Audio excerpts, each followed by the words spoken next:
Isa ang hangarin ng sinumang may pamilya. Ang maiangat ang kalidad ng kanilang pamumuhay.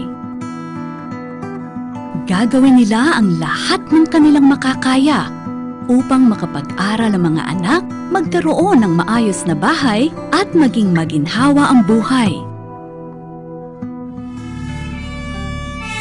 Ngunit ang kanilang pinagsikapan ay maaaring mawala sa isang iglap kapag may sakuna o bigla ang pangangailangan. Ang pagkakasakit, pagkamatay o kalamidad ay maaaring magbaon sa isang pamilya sa utang na napakahirap bayaran. Di tulad ng mas nakakaangat sa buhay, kakaunti lamang sa mga mahihirap ang nabibilang sa mga pwedeng makakuha ng insurance. Panahon na upang sila ay mabigyan ng katulad na proteksyon na naaayon sa kanilang pangangailangan at kakayahan. Panahon na upang magkaroon ng micro-insurance. Micro-insurance, siyempre okay sa amin yan. Nung nagkasakit ang asawa ko, naubos ang ipon namin. Hanggang sa ngayon, nagbabayad pa kami ng utang. Alam ko na yung mga insurance na yan. Yung mga sasakyan nga, meron na yan. Pero mahirap lang ako, hindi ko kayang magbayad ng mahal. Okay sana kung merong insurance para meron akong matatakbuhan pag may nagkasakit o may namatay. Ano ba talaga ang microinsurance?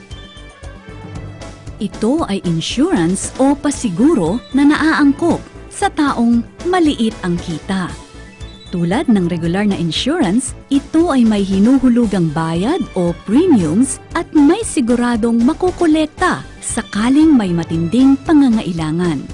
Tulad ng regular na insurance, nasasakop ito ng mga batas na nagpoprotekta sa mga nakasiguro. Kaiba sa regular na insurance, wala nang maraming dokumento ang kailangan para makakuha nito. Sa madaling salita, sa microinsurance, mura lang ang bayad, simple lang makakuha nito at madaling makasingil kapag may angkop na pangangailangan. Ang microinsurance ay isang produktong pasiguro na ginawa upang makatulong sa taong mahirap. Ito ay makukuha mula sa mga lisensyadong kumpanya o institusyon. Hindi kailangang mamatay ang nakasiguro upang makakolekta ng perang ayuda dahil may mga produkto na para sa mga biglaang pangangailangan tulad ng sakuna, pagkakasakit, sunog, baha, at iba't ibang di inaasahang pangyayari. Magkano naman ang pangkaraniwang bayad ng microinsurance? Dahil nga ito'y para sa taong maliit ang kita, ang karaniwang microinsurance policy ay may bayad na ganito at nakakakolekta ng ganito. Sa madaling salita, sa presyo lamang ng ilang text o sigarilyo, maaaring maprotektahan ka ng microinsurance. Alas 12 po nagkasunog nun. Tapos kami lang dalawang mag-ina sa bahay. Bumaba kami ng bahay. Ito lang pong buhay namin ang nailigtas namin. Wala po lahat na gamit namin. Sunog lahat po. Wala kami talagang natira. Pati yung mga kapatid ko, sir, at pamangkin, lahat sila nasunugan, ubos. Salamat naman kahit papaano na ako nila kahit isang ticket. Ay di may 5,000 akong matatanggap. Malaki na sir tulong yun sa amin dahil kami sir ngayon sa kasalukuyan na sa tabi lang kaming kalsada nakatira. Bali ang makukuha ko yan, namin pagsimula ng ng bahay namin kahit barong-barong lang sir para may maayos kaming matirahan. Ito po yung cheque na galing po sa asawa ko kasi namatay po siya. Kasali po kami ng TSPI para sa insurance. Micro-insurance po, malaking bagay po ito sa akin. Siguro sa iba din na katulad ko na mahirap lang, malaking bagay din po sa kanila yun. Namatay po ang asawa ko. Nadunod po ito nung Undoy. Member po ito sa TSPI. At dahil po dito, nakatanggap po ako ng insurance. Nung matanggap ko po ang micro-insurance, pinambayad ko po sa mga nagastos ko. Ang iba po, pinagpaayos ko nga po dito sa bahay at meron pa rin po namang natira na nakapangalan po sa mga anak ko.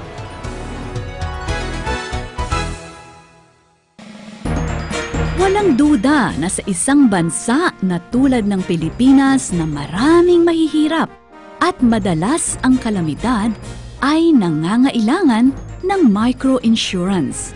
Mayroon na din namang mga lisensyadong institusyon na nagsasagawa na ng microinsurance. Ang kailangan natin ngayon ay palaganapin ito at gawing abot kaya ng mamamayang maliit ang pinagkakakitaan. Ano-ano pa ang nararapat nating gawin? Mula sa ating gobyerno, kailangan ng mga batas at regulasyon upang maging madali para sa mga mahihirap ang makakuha ng microinsurance. Kailangan ding maging madali para sa mga insurance company ang magbigay at kumita mula sa microinsurance. Mula sa mga pribadong insurance company, kailangan ng mga bagong klase ng insurance na angkop sa kakayahan at kalagayan ng napakalaking merkado ng mga maralita. Mula din sa pribadong sektor tulad ng mga microfinance institutions, mga NGOs at mga kooperatiba sa mga barangay, dapat samantalahin ang pagkakataong maging ahente at tagapagsulong ng microinsurance. Higit sa lahat, kailangang ituloy ang kampanya upang mas malaman at maintindihan ng mga Pilipino ang proteksyon at tulong na maibibigay ng microinsurance sa kanila. Hindi maikakaila na ang microinsurance ay kailangan ng ating mga mahirap na kababayan. Hindi na dapat maging malaking hadlang para sa isang pamilya ang biglaang pagkakasakit o pagpanaw, ang pagkawala ng bahay at ng pinagkakakitaan dahil sa sunog o kalamidad. Tayo ding lahat ang makikinabang kung lalaganap ang microinsurance.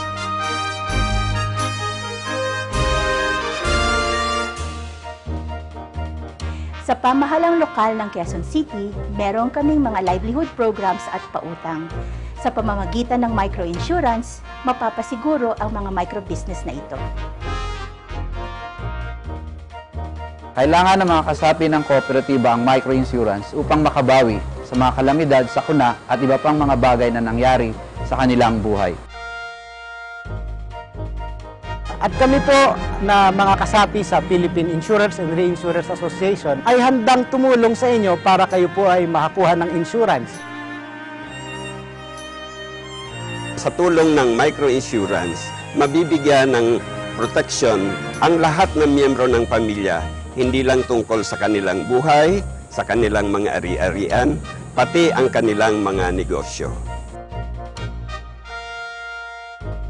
We believe that there is a huge market for microinsurance. We are encouraging our member companies to develop an innovative product to address this need. Ang microinsurance ay para sa mga kliyente naming mahihirap at na-realize po namin na kailangan nila ito na naaangkop sa kanilang kakayanang magbayad para makatulong din sa kanilang mga pamilya. We in the Insurance Commission are encouraging the insurance providers to design or develop a microinsurance product that will suit the needs of the poor or the low-income sector. Para sa nakararaming Pilipino, wala nang sasaya pa na makitang namumuhay ng matiwasay ang mga kaanak at mga mahal sa buhay. Walang pangamba sa kinabukasan. Taas noong nagsusumikap upang umunlad ang ikinabubuhay.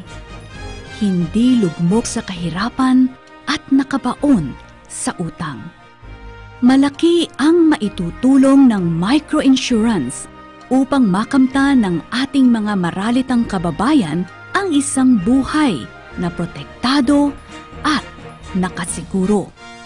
Kailangan na natin ang microinsurance. Microinsurance, okay sa akin yan. Microinsurance, okay sa amin yan.